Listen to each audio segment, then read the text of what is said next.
Chauncey Navarro. This is Inspired Word, and we're going through the book of the Revelation of Jesus. We're in chapter 17 now, and we're coming now into the judgment of Babylon. And so as we start in chapter 17, it goes on to say, "Then one of the seven angels who had the seven bowls came to me and said to me, 'Come, I will show you the judgment of the great prostitute who is seated on many waters, with whom the kings of the earth have committed sexual immorality, and with the wine of whose sexual immorality the dwellers on the earth have become drunk.'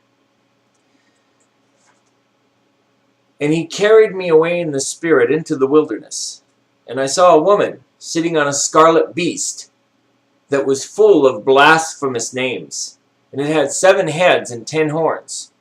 And the woman was arrayed in purple and scarlet, and adorned with gold and jewels and pearls, holding in her hand a golden cup, full of abominations and impurities of her sexual immorality.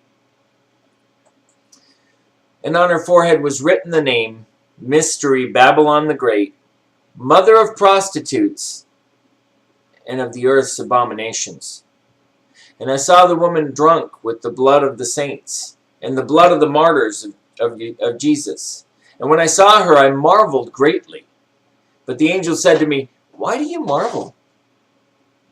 I will tell you the mystery of the woman and of the beast with the 7 heads and the 10 horns that carries her.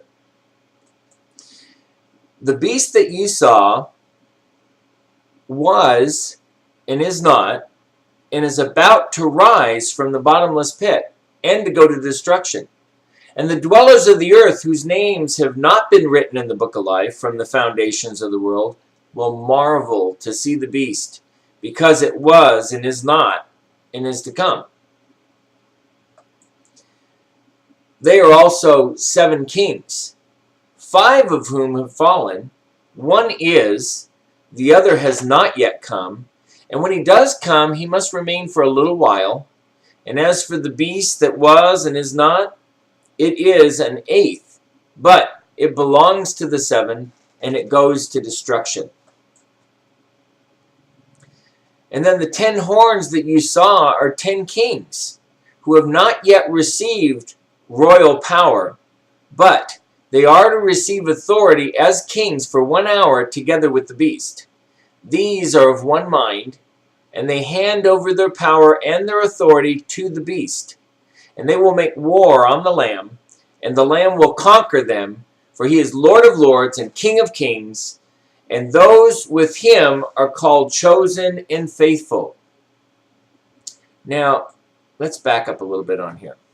Now, if you recall when we were going over before the beast that came out of the sea, because that's what we're dealing with here, is the beast that came out of the sea, this beast that's on the sea that the whore's riding on the back of.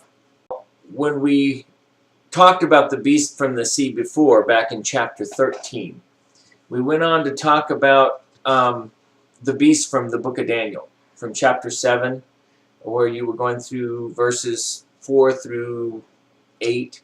And the first beast, the beast had the jaw of a lion. Well, if you recall, the first beast from Daniel was a lion with 2 wings like an eagle.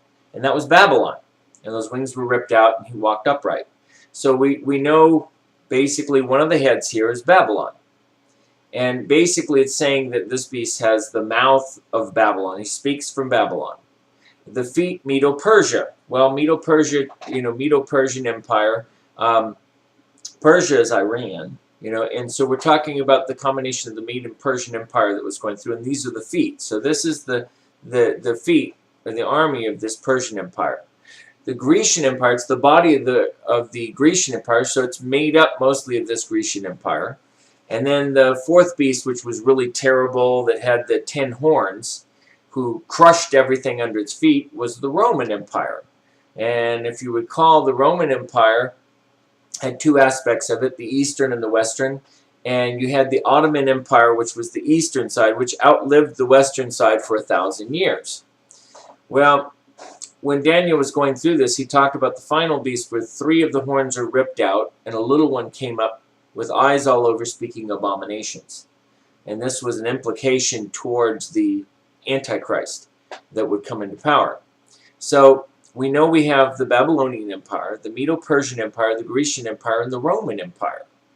And these are 4 of the empires that he's talking about from the heads here. But it talks about 7 heads, of this. And that from the 7, so there's 3 more besides this, and that one of those 3 is also one of the 8th.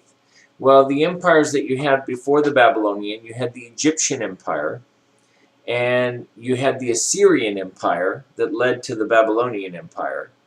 And so there you've got 2 of them. And really, actually, you even had Israel was a world empire before the Assyrian one came in during the time of Solomon's reign. That was a world empire as it goes through here.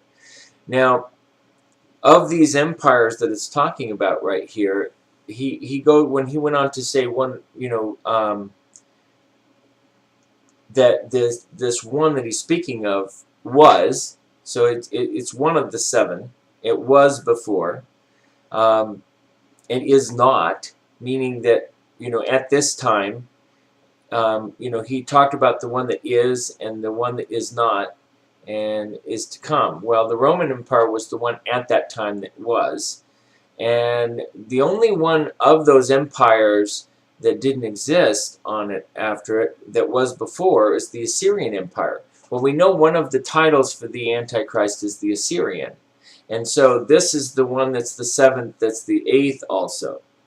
Now, as we're going on through here,